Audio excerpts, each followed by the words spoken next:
Welcome to the Baseball Insiders Prospect Edition. I am Adam Weinrib, joined, as I am every Tuesday, by Fansided's prospect guru, Eric Cole. Last week, we skipped trade deadline madness, too crazy. Now, recapping that trade deadline, which prospects went to new places and get new opportunities, who you're surprised did not move, who's still blocked where they are, and who are we going to actually see in the second half. I talked to Robert Murray about this explicitly over the weekend. If you have not watched our live shows from the National, you should.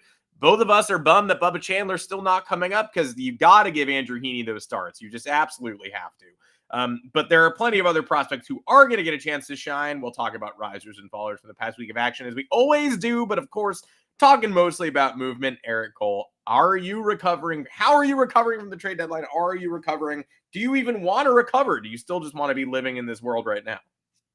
Oh, I want to recover.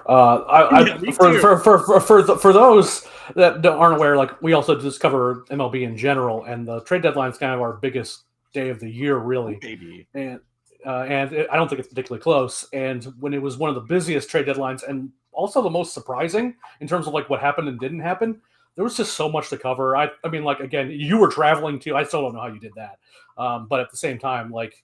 It was a lot to cover. I didn't realize how tired I was until the weekend. And then once everything stopped, I was like, oh, yeah, I just need to sleep for 12 hours. That's what needs to happen. Slowly getting there and, getting back to the swing of things, kind of the regular pace. But it's been fun, and I'm ready to talk some prospects because I missed doing it last week for sure. I am too. It was definitely a departure to not have our show last Tuesday, but luckily we got a lot to talk about today. Last Tuesday, taking it off was to let it breathe and let it collect this week so we had more data points. We appreciate everybody who read along with us during the trade deadline, but we are here now to answer more of your questions if you've got them, but talk about the pieces that we saw move and the players who are now maybe unblocked, players whose fates got even worse after the trade deadline maneuvering. Like Eric said, I flew to the National the morning on Friday, right after the trade deadline went down, saw prospect cards to the nth degree. Everybody got broke.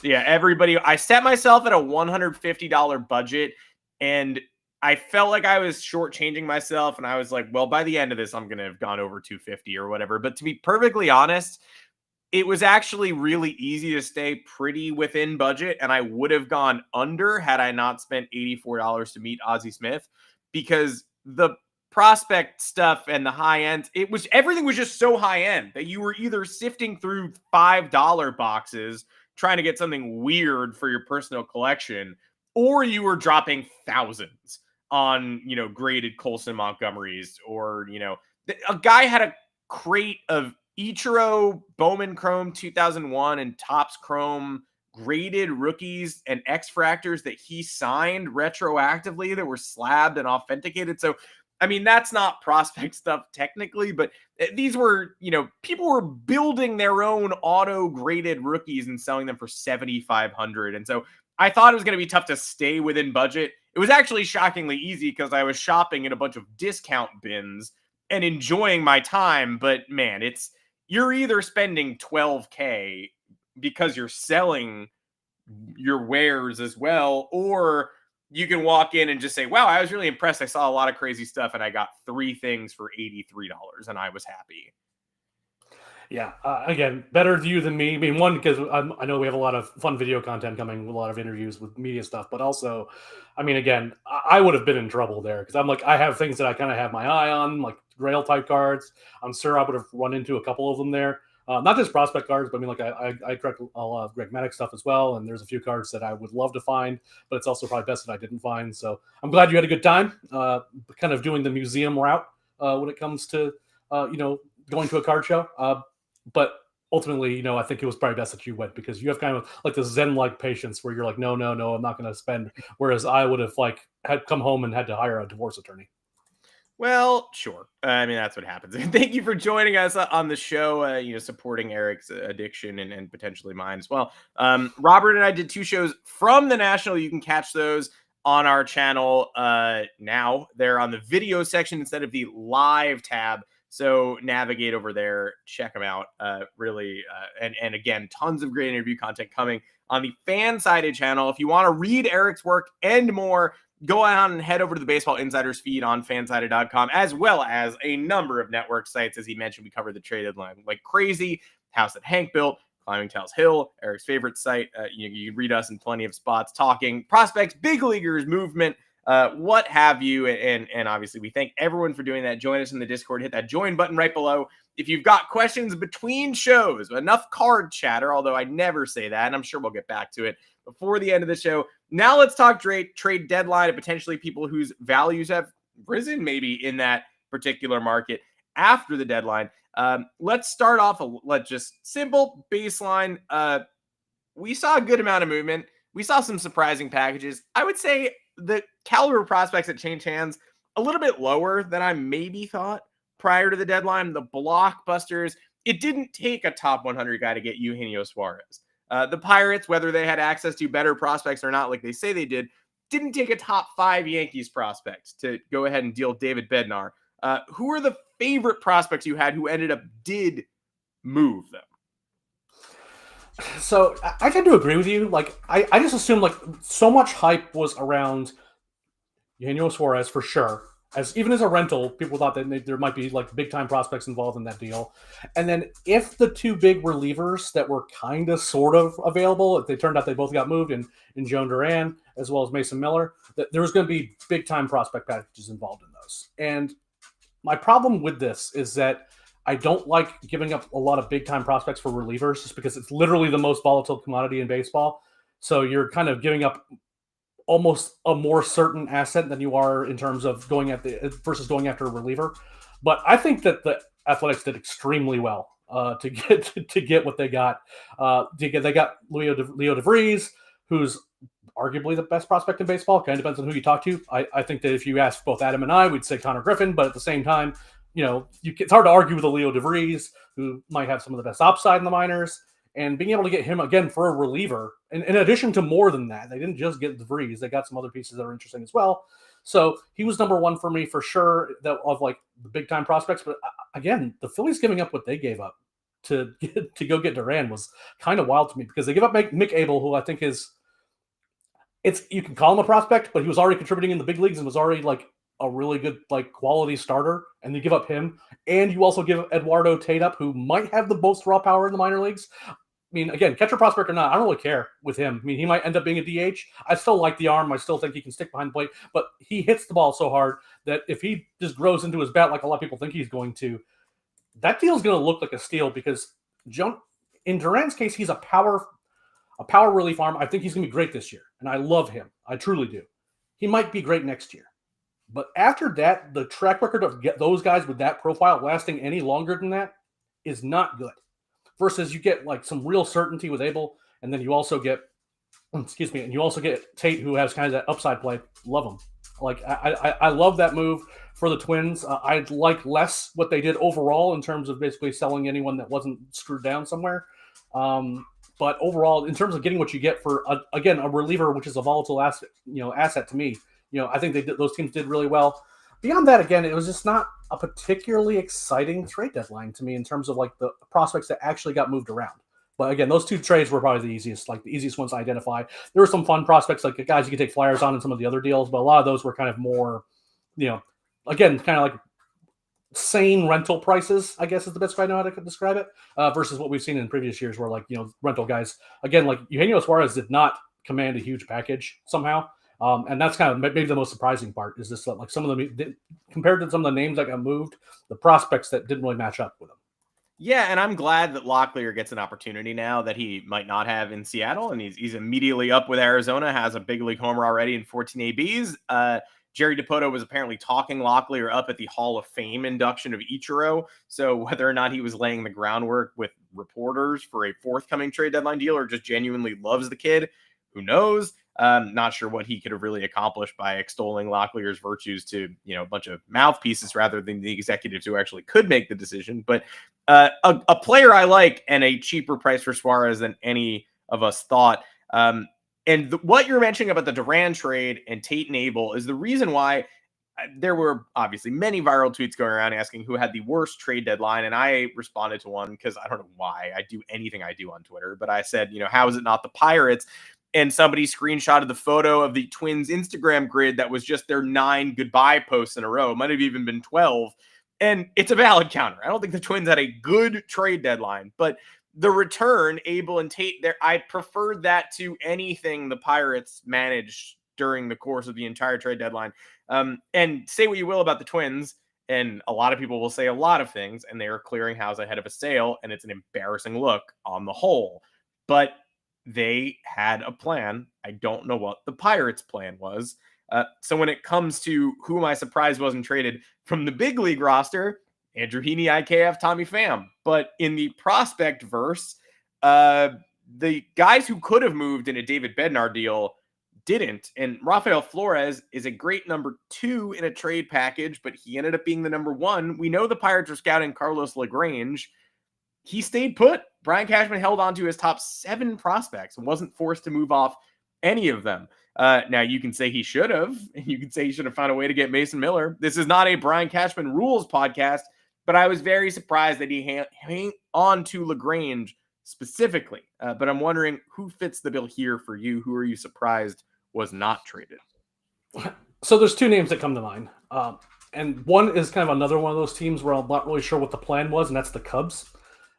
I don't know why they didn't trade Owen Casey to just try to get a better starting pitcher. Now, again, this is someone who truly loves Mike Soroka. And, if you want to place that bet, obviously he's like immediately hurt. So that didn't work out very well. But at the same time, like, they need starting pitching.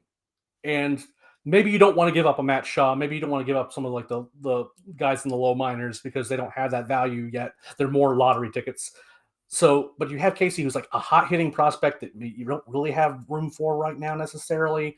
And maybe you want to use him to kind of upgrade another part of your roster that would matter. Now, the one caveat to this is that not much starting pitching moved at all. That was like the one demographic this year that we didn't see much movement. We saw some bats move. We saw some bullpen arms move because we always do. But starters didn't really move. And I'm just wondering if the asking price was just crazy. But if the asking price being crazy involved just having like Casey as a centerpiece, I think that was a mistake. I think that's a move they should have made.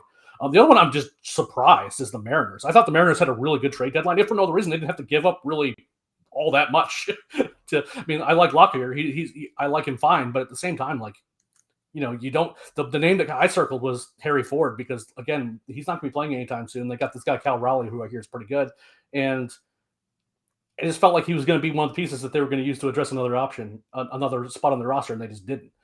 Lazaro Montes is another option, but I think that his upside was a little bit too much to ultimately be swayed to move him.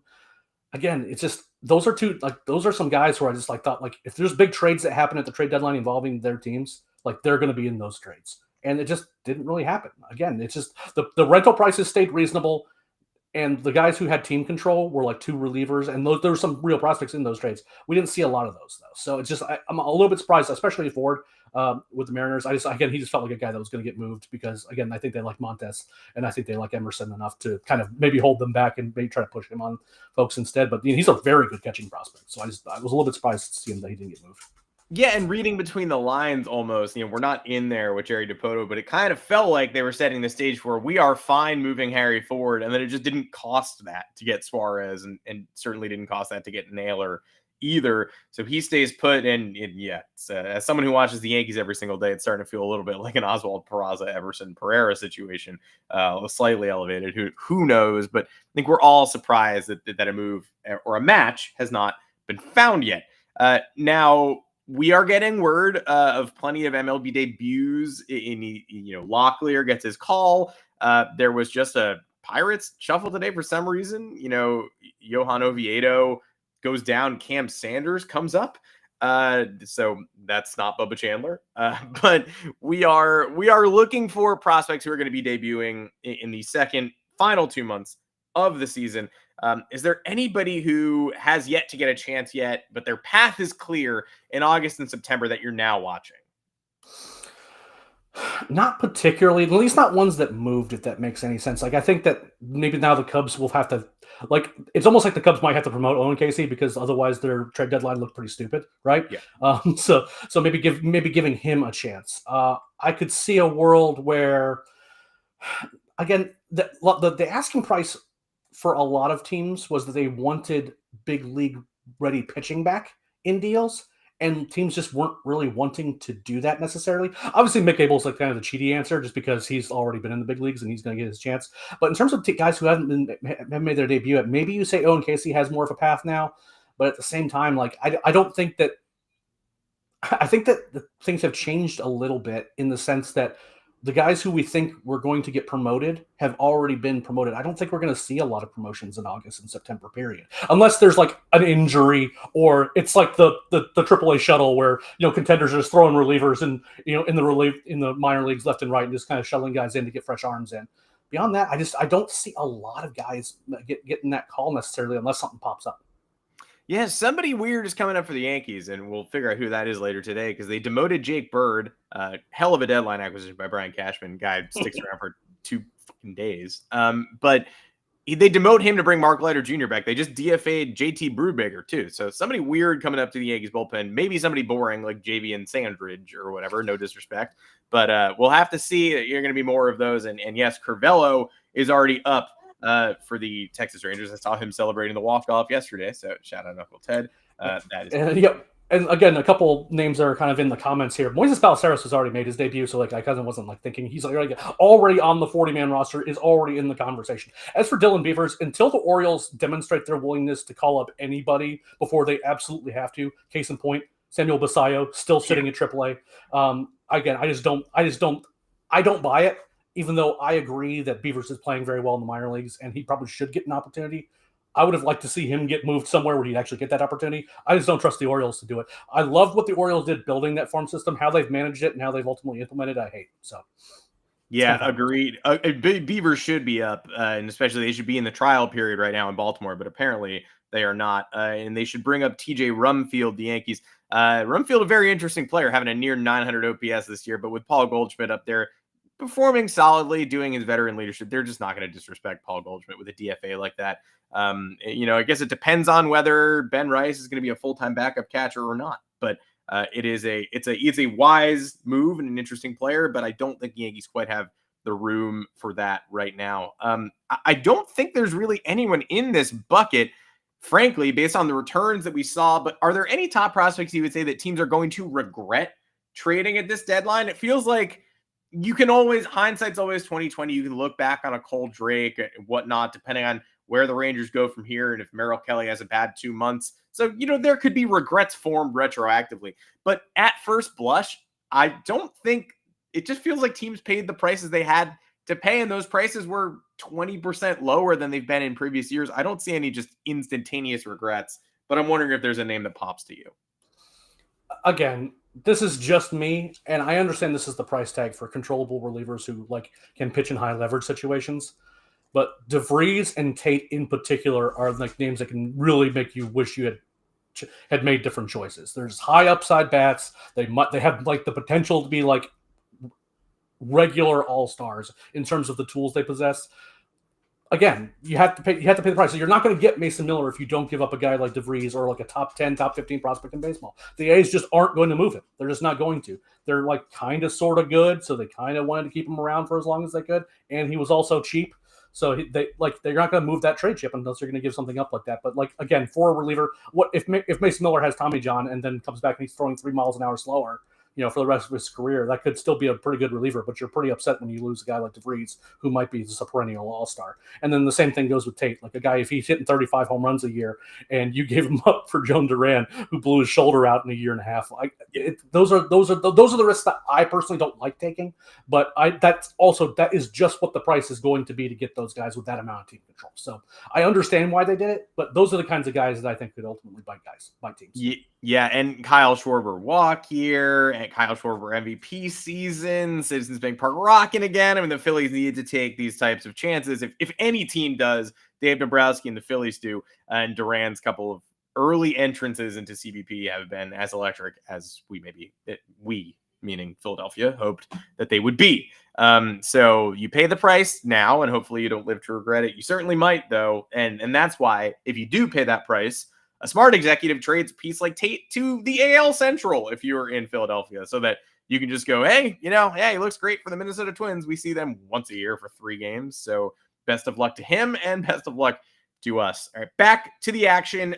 We'll appreciate your questions as well. We'll get to a few of those if you've got them before the show ends. But I do want to get back to the last week of minor league action that was somewhat obscured by the trade deadline and all of our focus on the rumor mill and anticipation, who played well and who struggled while people were not necessarily watching this week? A lot of fun names this week, both on both sides, truly. We'll start with the risers first. Our favorite, Josh Nixon Garcia, aka the Password. One of the prospects for the Red Sox has kind of gotten a lot more press lately, especially with a lot of those guys, the big three, sort of moving up and doing things in the big leagues. Not as much press on them, so he's kind of gotten a chance to shine. He was fantastic this last week. Went 10 for 24, 4 home runs, 13 RBIs against just 6 strikeouts. Again, just did really, really well for himself, hit for a bunch of power, and was also able to kind of get on base at a good clip. Love to see what out of him, but at the same time, again, I wonder a little bit with that organization if they're ever going to implement and use him appropriately, because they have kind of the same sort of thing with the Orioles, where they try to do things and they kind of succeed despite themselves, not necessarily because of anything that they do correctly. Another one's the Twins' Walker Jenkins. I love this kid in the draft when he came out, and again, top 5 draft pick. Truly a very, very good quality guy that both has floor that you don't necessarily see for a guy this young, but also like big time upside. Has had times this year where he's kind of struggled off and on, but he had a really good week last week. Hit 500, 12 for 24, hit 3 home runs, stole a couple bases, had more walks than strikeouts. Again, just hit for power, showed off the speed, was really, really good. And finally, there's other pitchers that might have had better weeks, I guess. Sam Aldeguerri is an example of a guy who had a good week last week. But I kind of feel like I've made fun of Brendan Sproat a lot during the course of these podcasts. And I wanted to shout out the fact that he had a good start last week. Went 5 innings, struck out 9 batters. The walks are still a problem. He still walked 3 batters. But this is the kind of start you had seen from him last year, that he has this kind of stuff where he can have these kind of games where you just can't square him up, even if he's giving you free base runners. So those are kind of the 3 guys that I circled to talk about this week. Again, fun group this week of names that we know that also kind of lived up to it. And this might be the most star power we've ever had in the You Suck section, otherwise known as the Fallers. They certainly did not fall off the prospect map. These are guys who are all going to be making a significant impact soon, probably at the major league level within the next 2 years. But yeah, we've got a star-studded crop of people who struggled over the past week. Yeah, and again, like, I hope that folks don't think these are not like the fire them into the sun list or anything like that. And unfortunately, Robert Chandler's been a name that's been on the list on the wrong side a few times lately, and that's kind of unfortunate because again, it seemed like he was so close to getting the opportunity, and then he sort of started struggling. I wonder how much of that is a mental thing where like he thought he was going to get promoted, and then they're just not going to let him come up. But over his last 3 starts, 14.2 innings pitched, 12 earned runs, does have the 13 strikeouts, which is nice, but 8 walks over that same 15 innings is less nice.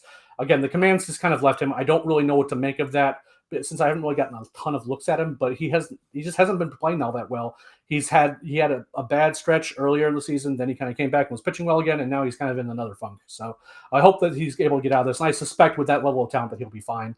But if this keeps going off and on, you wonder if maybe there's something physical going on as well. Hopefully that's not the case. And then there's Jesus Mate, a guy that I love. And again, this is a teenager. So like, this is not like he is making his full season debut. This is not weird that a kid this young is going to be struggling in full season ball for a stretch, but he only has 1 hit in his last 5 games. Again, still hitting really well, has drawn a bunch of walks this year, has stolen 40 bases already. You should not be worried about Mate right now. You should not. But again, it's worth noting that he hasn't played particularly well. And the same thing goes with Zaire Hope. He's had a more balanced year than Mate has. Again, he's hitting for power. I think he has 12 home runs this year. Also stealing some bases. Kind of a well-rounded game. A really exciting Dodgers prospect that I think is going to get on a lot of people's radar going into next year, because I think he's going to start pushing for some decisions on in terms of LA, what they're going to do with their roster. But again, same sort of thing with Mate. Only 1 hit over his last 5 games. Not that weird. He's still relatively inexperienced. I think he's at high A now, and he's just going to run into teams that know how to attack him, and he has to make those adjustments. I'm not worried about Hope whatsoever. I suspect that he's going to get another promotion before the year is done. But again, those are kind of 3 guys for me that just didn't quite live up to the billing this week. Yeah, and again, not like Eric said, we're not impugning them, but it's just you got to take advantage of the opportunities when you do have a chance to talk about their struggles, because they are so few and far between, especially for Mate. All right, well, I'm going to close this out with a question to make sure that we address Baseball Tossed, who's always here. We love the people who are always watching the Prospect Show. Audience building a little bit today, so thank you for showing up.